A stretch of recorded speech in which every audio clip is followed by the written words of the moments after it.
ক্ষুধা সহ্য করতে না পেরে কচ্ছপের মাংস খাচ্ছে গাজাবাসী। ফিলিস্তিনের অবরুদ্ধ এবং যুদ্ধবিধ্বস্ত গাজা উপত্যকায় ভয়াবহ খাদ্য সংকটের কারণে অনেকে ফিলিস্তিনি বাসিন্দা এখন বেঁচে থাকার তাগিদে সামুদ্রিক কচ্ছপের মাংস খাচ্ছে। বিশেষ করে গত 18 মার্চ যুদ্ধবিরতি ভেঙে ইসরায়েলের একতরফা স্থল ও বিমান হামলা শুরুর পর ত্রাণ প্রবেশ কার্যত বন্ধ হয়ে যায়, যার ফলে চরম মানবিক বিপর্যয়ের মুখে পড়েছে উপত্যকাবাসী। শনিবার 19 এপ্রিল প্রকাশিত আরব নিউজের এক প্রতিবেদন থেকে এ তথ্য জানা যায়। প্রতিবেদনে বলা হয়, খাবার না পেয়ে অনেক পরিবার এখন বিকল্প প্রোটিনের উৎস হিসেবে সামুদ্রিক কচ্ছপ রান্না করে খাচ্ছেন। এদের কেউ কেউ আগে কখনো কচ্ছপ দেখেননি, এমনকি ভয় পেতেন, তবুও ক্ষুধার তীব্রতায় বাধ্য হয়ে তারা এই নিষিদ্ধ প্রাণীকেও খাদ্য হিসেবে গ্রহণ করছেন।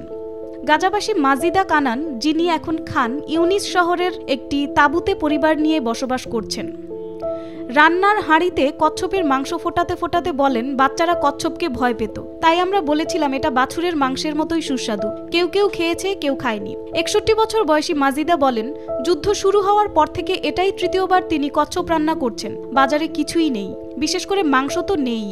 তিনি বলেন, 2 ব্যাগ ছোট সবজি কিনতেও 80 শেকেল বা $22 খরচ করতে হয়। সাধারণত কচ্ছপের খোলস ছাড়ানোর পর মাংস কেটে সেদ্ধ করে তা পেঁয়াজ, টমেটো, গোলমরিচ ও বিভিন্ন মশলা দিয়ে রান্না করা হয়। তবে এই প্রাণী আন্তর্জাতিকভাবে সংরক্ষিত ও বিপন্ন হিসেবে পরিচিত। তবুও গাজার উপকূলে জেলেদের জালে ধরা পড়লে এসব কচ্ছপকেই বর্তমানে খাবার হিসেবে ব্যবহার করা হচ্ছে। এক জেলে আবদেল হালিম কানান বলেন, আমরা কখনোই কচ্ছপ খাওয়ার কথা ভাবিনি। যুদ্ধ শুরু হওয়ার পর খাবারের এতই সংকট হয়েছে যে আমাদের কোনো উপায় নেই। আমরা ইসলামী নিয়ম মেনেই কচ্ছপ জবাই করছি।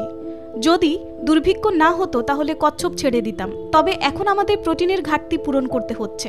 বর্তমানে গাজা উপত্যকায় 20 লাখেরও বেশি মানুষ মানবিক বিপর্যয়ের মধ্যে দিন কাটাচ্ছেন। জাতিসংঘ সহ বিভিন্ন আন্তর্জাতিক সংস্থা সতর্ক করেছে, এখানে দুর্ভিক্ষ এখন কেবল সম্ভাবনা নয়, বাস্তবে রূপ নিতে চলেছে। ত্রাণ প্রবেশ বন্ধ, বাজারে পণ্য শূন্যতা এবং ক্রমবর্ধমান দামে সাধারণ মানুষ খাবার পাচ্ছেন না। এরই মধ্যে কেউ কেউ পশুখাদ্য, ঘাস, এমনকি পচা পানি পান করতেও বাধ্য হচ্ছেন। এই অবস্থায় কচ্ছপের মতো একটি বিপন্ন প্রজাতি হয়ে উঠেছে গাজাবাসীর শেষ আশার উৎস, একটি প্রোটিনের বিকল্প যা তারা কখনো ভাবেননি যে একদিন খেতে হবে। ক্ষুধার সঙ্গে লড়াই করতে গিয়ে জীবন ধারণের এই ত্যাগ তিতিক্ষার দৃশ্য এখন গাজার প্রতিটি কোণে ছড়িয়ে পড়েছে।